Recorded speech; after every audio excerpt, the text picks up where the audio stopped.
रविदास जी, संत कबीरदास जी, गुरु नानक देव जी, ज्योतिबा फूले जी, सावित्रीबाई फूले जी, साहूजी महाराज, प्रिया रामास्वामी नायकर जी, doctor Baba Saheb Ambedkar ji, माता रमाबाई जी, बुद्ध प्रिय मौर्य जी, बाबू जगजीवन राम जी, मानवर कांसीराम साहब और समाज के सभी महापुरुषों के चरणों में कोटि कोटि नमन करते हुए आदरणीय भिक्खु संघ और सामने बैठे हुए सभी डॉक्टर बाबा साहेब अम्बेडकर के सिपाहियों को क्रांतिकारी जय भीम। जय भीम। साथियों, अभी हमारे साथी एक गीत गा रहे थे इधर लेफ्ट में बैठे हुए। वो कह रहे थे कि बाबा साहब को पढ़े लिखे लोगों ने धोखा दिया। मैं ये कहता हूं, ये बात आधी सच है और आधी झूठ है। क्योंकि आज पूरे देश के अंदर जो लोग आंदोलन को लेकर चल रहे हैं, आप उनका इतिहास निकाल कर देख लीजिए। ज्यादातर लोग या तो वकील मिलेंगे, या इंजीनियर्स मिलेंगे, डॉक्टर्स मिलेंगे, प्रोफेसर्स मिलेंगे, वो लोग हैं। लेकिन हां, ये बात आधी सच है। वो इसलिए है, हमें सबको ये याद करना चाहिए कि 18 मार्च को डॉक्टर बाबा साहब अम्बेडकर जब आगरा की भूमि में 1956 में आए, तो उनका मन दुखी क्यों था? क्यों मन दुखी था उनका? क्यों उन्होंने पूरे समाज के सामने आगरा की भूमि पर 18 मार्च 1956 को कहा था कि मुझे मेरे पढ़े लिखे लोगों ने धोखा दिया? मैं इस कारवां को बड़ी मुसीबत के साथ, बड़ी तकलीफें झेलकर यहां तक लेकर आया, लेकिन आज मुझे कोई दिख नहीं रहा जो इस कारवां को लेकर आगे जाए। मैं अपने अनुयायियों से निवेदन करता हूं कि अगर आप इस कारवां को आगे न ले जा पाओ, तो कम से कम इस कारवां को यहां संभाल के रखना, पीछे मत जाने देना। तो आज तकलीफ इस बात की है कि वो कारवां पीछे जा रहा है, क्योंकि एक डॉक्टर बाबा साहब अम्बेडकर जी के संघर्ष से, जो हमारे पढ़ने लिखने पर हजारों साल तक धार्मिक बंदिश थी मनुस्मृति की वजह से, हमारे लोगों के संपत्ति रखने पर, व्यापार करने पर धार्मिक बंदिश थी, वो बंदिश डॉक्टर बाबा साहब अम्बेडकर ने तोड़कर जो हमारे पढ़ने लिखने के रास्ते बनाए थे, शिक्षण संस्थानों में रिजर्वेशन करके, सरकारी नौकरियों में रिजर्वेशन करके जो हमारे आगे बढ़ने के रास्ते बनाए थे, आज की मनवादी सरकारों ने वो रास्ते बंद कर दिए हैं। आज आपको शिक्षा से वंचित करने के लिए मनुस्मृति को लागू करने की जरूरत नहीं है। आज आपको सरकारी नौकरियों में घुसने से रोकने के लिए मनुस्मृति की जरूरत नहीं है। उन लोगों ने शिक्षा को इतना महंगा कर दिया कि पैसे के अभाव में अपने आप यहां पढ़ाई छोड़ दो। और सारे सरकारी उपक्रम जो कभी, जैसे भारत के बैंक प्राइवेट होते थे, भारत की इंश्योरेंस कंपनियां प्राइवेट होती थी, लेकिन एक समय था सरकार ने उनका राष्ट्रीयकरण किया, अनेकों पीएसयूज बनाए, करोड़ों लोगों को रोजगार मिला।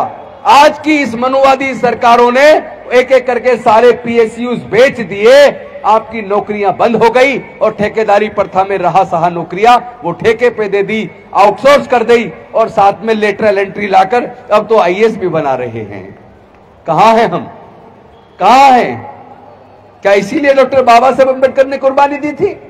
क्या इसीलिए डॉक्टर बाबा साहब अम्बेडकर ने अपने 5 में से 4 बच्चों को गंवाया था? क्या इसीलिए डॉक्टर बाबा साहब अम्बेडकर ने अपनी जवान पत्नी माता रमाबाई को खोया था? लालच है हमारे ऊपर। हम लोग आज भी जातियों में बटे हैं। कोई कहता दी ग्रेट चमार, कोई कहता दी ग्रेट खटीक, कोई कहता दी ग्रेट वाल्मीकि। अरे जब तक आप अपनी जाति को ग्रेट बताते रहे हो, अपनी जाति को बड़ा बताओगे, जब तक आप जातियों में बटे रहोगे, जातियों में बने रहोगे, जब तक डॉक्टर बाबा साहब अम्बेडकर का सपना जो वो कहते थे मी भारत बौद्ध में करी, उन्होंने कहा था मैं भारत को बौद्ध में करूंगा। जब तक आप जातियों को छोड़कर वापस अपने पूर्वजों की सांस्कृतिक विरासत में यानी बुद्ध के धम्म में घर वापसी नहीं करेंगे, तब तक कोई दूसरा रास्ता नहीं है। कौन से कारण है कि 10% लोग देश के तमाम संसाधनों पर कब्जा करके बैठे हैं? देश के सर्वोच्च न्यायालय, उच्च न्यायालय के ऊपर सारे जजेस, मेजोरिटी में जजेस मनुवादी है। देश के सारे जो गवर्नमेंट ऑफ इंडिया के सेक्रेटरीज हैं, जो देश की नीति निर्धारित करते हैं, जो बजट का आवंटन करते हैं, उसके अंदर 81 सेक्रेटरीज के अंदर ये समझ लीजिए 90% वही लोग हैं। तो आप हैं कहां? आप कह रहे हैं हमने बहुत तरक्की कर ली, बहुत से कहते हैं बहुत आगे निकल के। कितने आगे निकले? हजारों साल की गुलामी तोड़कर जो डॉक्टर बाबा साहब अम्बेडकर ने रास्ता बनाया था, वो रास्ता उन्होंने फिर से बंद कर दिया है। ना आज आपके पास नौकरियां हैं, ना आपके हाथ में शिक्षा है, और बचा क्या, ठेकेदारी प्रथा में सब कुछ बर्बाद कर दिया। क्या वजह है, क्या कारण है कि उधर राजस्थान के अंदर विपक्ष के नेता, जो वहां सरकार के अंदर विपक्ष के नेता हैं, वहां की विधानसभा के अंदर, वो रामनवमी के दिन राम मंदिर जाते हैं, और मंदिर से निकलने के बाद वहां भारतीय जनता पार्टी का पूर्व विधायक आहूजा, वो उसको फिर मंदिर में गंगा जल छिड़क के उसको पवित्र करता है, कहता है कि ये दलित नेता आया था, उसने भगवान को पवित्र कर दिया। मैं आपसे पूछना चाहता हूं, जो मंदिर या भगवान हमारे उसमें घुसने से अपवित्र होते हो, तो ऐसे मंदिरों में हमें जाकर अपमानित होने की जरूरत क्या है? कौन सी मजबूरी है? कहां थे वो सारे देवी देवता भगवान, जब हमारे बच्चों को मूंछ रखने पर हत्या हो रही है, गला छूने पर हत्या हो रही है, बारात घोड़ी पर निकालने पर हमले हो रहे हैं, मंदिर के अंदर मूर्ति छूने पर हत्या हो रही है, तो भैया मुझे बताइए कि आपके जीवन में तरक्की का मार्ग तो डॉक्टर बाबा साहब अम्बेडकर ने खोला था, आपको इनसे बड़ा और कौन सा भगवान चाहिए? आप कथावाचकों को सुनने जाते हो, आप कावड़ लेकर जाते हो, किस लिए जाते हो? अरे जो मंदिरों में चढ़ावा, जिनके घर में वो चढ़ावा जाता है, उनके बच्चे धार्मिक जुलूसों में नहीं जाते, उनके बच्चे कभी दंगों में शामिल नहीं होते। आप कभी रिकॉर्ड चेक करना सरकार का, जितने लोग दंगों के अंदर जो शरीक होते हैं या मारे जाते हैं या जेल जाते हैं, वो कौन है, उनकी जाति और धर्म क्या है, इसका सर्वे करेंगे तो पता लगेगा 98% धार्मिक दंगों में शामिल लोग, मरने वाले, जेल जाने वाले, आपको दलित, पिछड़े, आदिवासी या अल्पसंख्यक वर्ग के लोग मिलेंगे। उसके अंदर पंडों के बच्चे नहीं मिलेंगे, उसके अंदर किसी अफसर के बच्चे नहीं मिलेंगे, उसके अंदर किसी नेता के बच्चे नहीं मिलेंगे। तो ये दलित, गरीब, पिछड़े, वंचित, आदिवासी, इनको, इन मूर्खों को कोई समझाए? क्या जरूरत है आपको किसी धार्मिक जुलूस में जाने की? और आप लोग अपने परिवार के साथ जाया करो, जहां इस तरह की समाज के ऊपर चर्चा हो, समाज अपने पूरे परिवार के साथ जाइए, क्योंकि आप पुरुष आ जाते हैं। अच्छी बात है, आज तो महिलाएं बड़ी मात्रा में पूरे देश में मुझे नजर आई। जहां मैं गया बहुत बड़ी मात्रा में लोग कहते थे, मैं खुद कहता था, जहां देखो रिटायर्ड लोग नजर आ रहे हैं। एक भीड़ हो गई है, युवाओं को नौकरी मिलने नहीं है, और चारों तरफ रिटायर्ड लोगों की फौज है, और सब रिटायर्ड लोग ही सभाओं में आते हैं। लेकिन मुझे खुशी है, आज मेरा दिन बाबा साहब की जयंती पे बड़ा गौरवान्वित है, बेहद खुशी महसूस कर रहा है, क्योंकि मैं जब संसद मार्ग गया, वहां युवाओं की फौज थी, लड़के लड़कियों की फौज थी। उसके बाद 26 अलीपुर रोड गया, वहां युवा नजर आए। उसके बाद मैं दलित प्रेरणा स्थल नोएडा गया, इतनी भारी मात्रा में युवा, लड़के लड़कियां परिवार के साथ, पूरा इतने बढ़िया तरीके से जैसे लोग अपना पर्व मनाते हैं, वो क्या मनाते होंगे, उससे कई गुना मजबूती के साथ डॉक्टर बाबा साहब अम्बेडकर की जयंती पूरे दुनिया में आज मनाई जा रही है। मुझे खुशी है कि युवा निकल के आ रहा है, सच को जान रहा है। लेकिन मैं ऐसे लोगों से बात करना चाहता हूं जो लोग कहते हैं कि हमें हुक्मरान बनना है, हमें ये राजनीति वो मास्टर की है कि जिससे सारे ताले खुलते हैं। मैंने राजनीति में जाकर देख लिया, सारे ताले राजनीति से नहीं खुलते। ये कोरा झूठ है, ये कोरा झूठ है, क्योंकि लोगों ने डॉक्टर बाबा साहब अम्बेडकर जी को आधा पढ़ा, लोगों ने मान्यवर कांशीराम साहब को भी आधा सुना। ये तो सच है, उन्होंने कहा था कि राजनीति वो मास्टर की है जो सारे ताले खोलती है, लेकिन साथ साथ उन्होंने ये भी कहा था कि उस की को, वो की इतनी भारी है, उसको अपनी इच्छा से घुमाने के लिए बहुत मजबूत गिरिफ चाहिए, और वो गिरिफ होती है सामाजिक शक्ति। तो उन्होंने कहा था जिस समाज की सामाजिक शक्ति कमजोर होती है, जिस समाज की सामाजिक जड़ें कमजोर होती हैं, उस समाज की राजनीति भी कमजोर होती है। तो हमने राजनीति पे तो ध्यान दिया, सामाजिक शक्ति के निर्माण पे ध्यान नहीं दिया। मैं पूछना चाहता हूं, अगर ये राजनीति में आप सफल हो भी जाए, अगर आप सरकार बना भी ले, आप मुख्यमंत्री और प्रधानमंत्री भी बन जाएं, क्या आप समाज का विकास कर पाओगे? अरे आप सोच के देखो, योजना क्या होती है, तरीका क्या होता है। जब आप मुख्यमंत्री होते हैं तो आप अल्टीमेटली जो स्कीम बनाना चाहते हैं, बनाने के लिए तो किसी अपने आईएएस ऑफिसर को कहोगे ना, और वो आईएएस ऑफिसर मेजोरिटी में वही मनवादी लोग हैं। जब आप उनको कहोगे कि मैं अपने समाज के लिए योजना बनानी है, बना के लाओ, आप कैबिनेट नोट बना के लाओ, तो पहली बात तो 6 महीने 7 महीने वो अधिकारी उस कैबिनेट नोट को बनाने में लगा देगा, क्योंकि उसकी इच्छा नहीं है, वो पूरा हिस्सा आपका खा रहा है। और अब आप कह रहे हो उस हिस्से में से हमारा हिस्सा दो, तो जो आपका पूरा हिस्सा खा रहा है वो कभी चाहेगा कि उसमें से आपका हिस्सा आपको दे दे? तो पहले तो वो कैबिनेट नोट बनाएगा नहीं, और अगर मुख्यमंत्री उसको बुला के डांट मारता, पूछता क्यों नहीं बना, कहता जी बन रहा, तैयार हो रहा है, बस अगले सप्ताह कर देंगे। अब क्योंकि जब मुख्यमंत्री होता है उसको बहुत सारे काम करने होते हैं, वो इतना व्यस्त होता है, उसको दोबारा याद आएगा 3 महीने बाद कि यार उस कैबिनेट नोट का क्या हुआ। पता लगा 9 महीने निकल गए लेकिन कैबिनेट नोट तैयार नहीं हुआ। फिर अफसर को डांट पड़ेगी, वो डांट तो खा लेगा लेकिन आपका कैबिनेट नोट बनाने में 1 साल लगा देगा। उसके बाद जब कैबिनेट नोट आ जाएगा और मुख्यमंत्री जी आपके समाज के बन गए हैं, वो कैबिनेट नोट कैबिनेट के अंदर आके पास भी करवा देंगे। पास करने के बाद अब बात आएगी लागू करने की, तो उसको नोटिफिकेशन करने में वो कई सप्ताह लगा देगा, और जब नोटिफिकेशन हो जाएगा पता लगा नोटिफिकेशन होने तक आपके कार्यकाल का 1.5 साल निकल गया। उसके बाद क्या होगा, आप कहेंगे अब लागू करो, तो लागू करने से पहले अपने किसी आदमी से वो एक public inter litigation high court या सुप्रीम कोर्ट में डलवा देगा। वहां मनुवादी जज बैठा है, वो उसको सुनते ही तुरंत स्टे कर देगा, और उसके बाद अफसर कहेगा जी कोर्ट ने स्टे कर दिया, सॉरी हम कुछ नहीं कर सकते, पहले कोर्ट में केस को डिसाइड होने दो। पता लगा आपकी 5 साल चली गई लेकिन कोर्ट से डिसाइड नहीं हुआ, आप सरकार बनाकर भी जो सरकार समाज के लिए करना चाहते थे नहीं कर पाए। इस सच को समझना होगा। केवल सत्ता पाने से नहीं चलेगा, हमें सर्वोच्च न्यायालय उच्च न्यायालयों के अंदर अपनी जनसंख्या के हिसाब से SC ST OBC माइनॉरिटी के जज चाहिए। हमें सुप्रीम कोर्ट हाई कोर्ट के अंदर भी रिजर्वेशन चाहिए। हमें ब्यूरोक्रेसी के अंदर भी, जहां गवर्नमेंट ऑफ इंडिया के सेक्रेटरीज होते हैं, वहां भी अपनी जनसंख्या के हिसाब से अपने समाज के SC ST OBC माइनॉरिटी के सेक्रेटरी चाहिए, ताकि पॉलिसी जल्दी बने और इफेक्टिव तरीके से लागू हो। और इसके साथ साथ हमें व्यापार में हिस्सा चाहिए। हमें प्राकृतिक संसाधनों में, जल जंगल जमीन, जहां से अरबों खरबों रुपए पैदा होता है। मैं पूछना चाहता हूं आप सबसे, आप सामने माताएं बहनें बैठी हैं, हमारे भाई बैठे हैं, युवा बैठे हैं, हमारे बुजुर्ग बैठे हैं, मैं आपसे पूछना चाहता हूं, क्या खेत की जमीन कोई अपनी मां के पेट से लेकर पैदा हुआ है?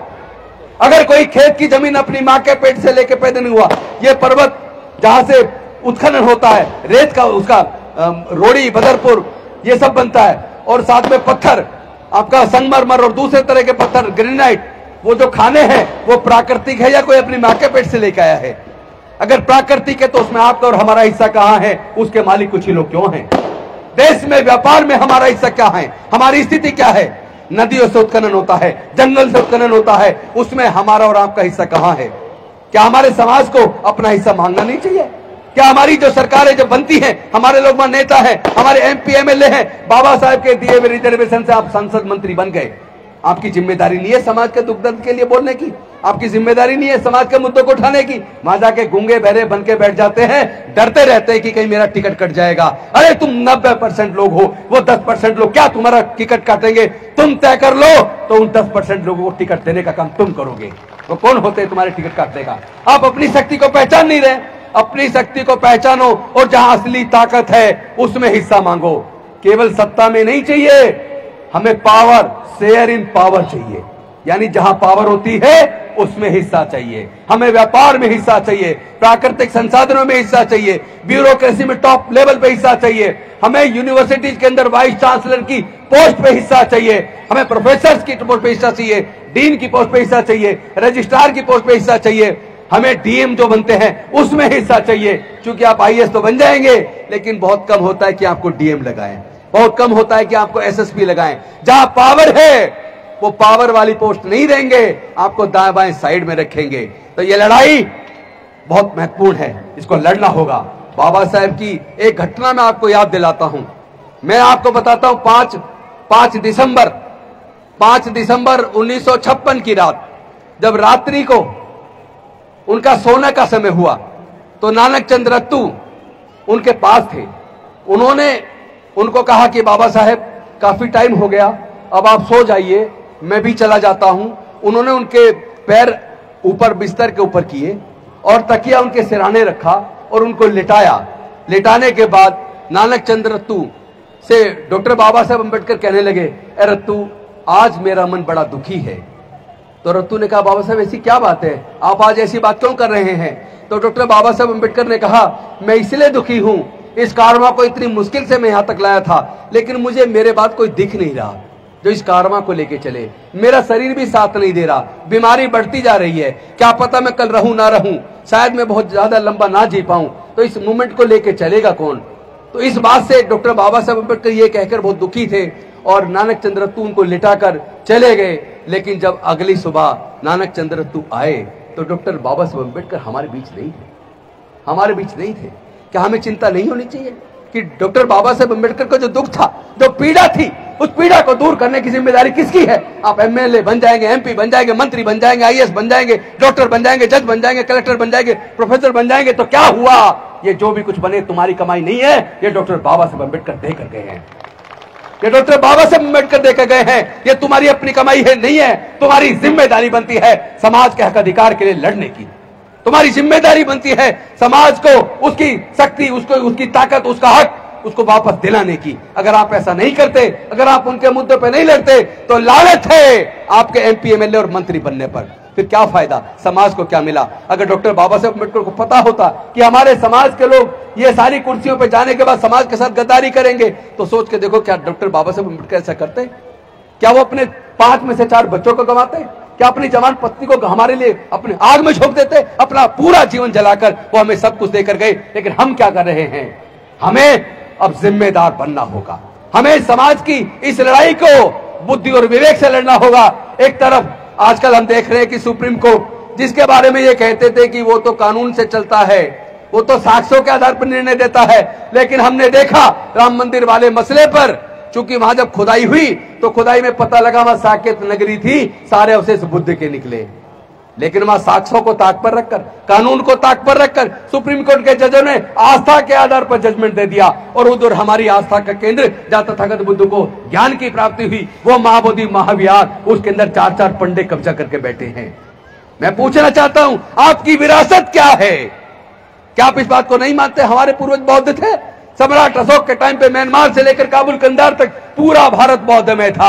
आप याद कीजिए, हमारे और आपके सबके पूर्वज दलितों, पिछड़ों, आदिवासियों के पूर्वज बौद्ध थे। यहां तक कि जो अल्पसंख्यक हैं, उनमें भी 80% लोगों के अगर इतिहास को देखोगे, उनके पूर्वज भी बहुजन समाज के मिलेंगे, उनके पूर्वज बौद्ध थे। तो बौद्धों की आस्था के केंद्र के ऊपर उधर 4 पंडे बैठे हैं। एक तरफ आप वक्फ बिल बना रहे, वक्फ की वक्फ में सुधार करना है। पहले महाबोधि टेम्पल को मुक्ति तो कर दो।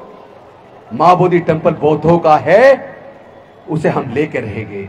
हमारे पूर्वज बौद्ध थे। बाबा साहब ने कहा था, मी भारत बौद्ध में करी, मैं भारत को बौद्ध में करूंगा। डॉक्टर बाबा साहब अम्बेडकर, मैं कहता हूं, अपने पूरे साथियों के तरफ से कहता हूं, हम आपके इस सपने को, बौद्ध में भारत के निर्माण के सपने को जरूर साकार करेंगे। इसके लिए जो भी कुर्बानी के देनी पड़ेगी देंगे। एक मंत्री की कुर्सी तो क्या है, लाखों कुर्सी कुर्बान है, अपना जीवन कुर्बान है। लेकिन डॉक्टर बाबा साहब अम्बेडकर के सपने को हम साकार करके छोड़ेंगे। भारत फिर से बौद्ध में होगा। क्योंकि हमारे देश के प्रधानमंत्री जब विदेश में जाते हैं तो कहते हैं, मैं बुद्ध के देश से आया हूं। नीता अंबानी, मुकेश अंबानी की पत्नी, वो जब अमेरिका गई, उन्होंने कहा, I have come here from land of Buddha. और हमारे प्रधानमंत्री जी कहते हैं, हम दुनिया को युद्ध नहीं, भारत ने बुद्ध दिए। अरे अगर भारत में दुनिया को पूरे युद्ध के बजाय बुद्ध दिए, तो कम से कम बुद्ध के उस स्थल को जहां उनको ज्ञान की प्राप्ति हुई, महाबोधि महाविहार को तो मुक्त कर दो। अगर तुम नहीं करोगे तो हम अपना हक छीन क्या जानते हैं, हम छीन लेंगे। और ऐसी सरकारों को निस्ता नाबूद कर देंगे जो सरकार हमारे समाज के हक अधिकार पर कब्जा करके बैठी है। हम लड़ाई लड़ेंगे और जीतेंगे। बहुत बहुत धन्यवाद, शुक्रिया आप सबको। डॉक्टर बाबा साहब अम्बेडकर जी की जयंती की अपार शुभकामनाएं। और ये महीना, अप्रैल का महीना, हम सब के लिए बहुत पवित्र महीना है। इस महीने में 1 नहीं 2 नहीं, न जाने कितने महापुरुष पैदा हुए, कितने महामानव पैदा हुए। 5 अप्रैल को बाबू जगजीवन राम पैदा हुए, 5 अप्रैल को सम्राट अशोक पैदा हुए, और उसके बाद 9 अप्रैल को राहुल शंकरदयान पैदा हुए, 11 अप्रैल को ज्योतिबा फूले पैदा हुए, और 14 अप्रैल को डॉक्टर बाबा साहब अम्बेडकर पैदा हुए। और बाई चांस मेरे ऊपर आशीर्वाद है बुजुर्गों का, मैं भी 26 अप्रैल को पैदा हुआ। आप सबको बहुत बहुत बधाई, धन्यवाद। जय भीम, जय भारत, जय संविधान, जोहार। बहुत बहुत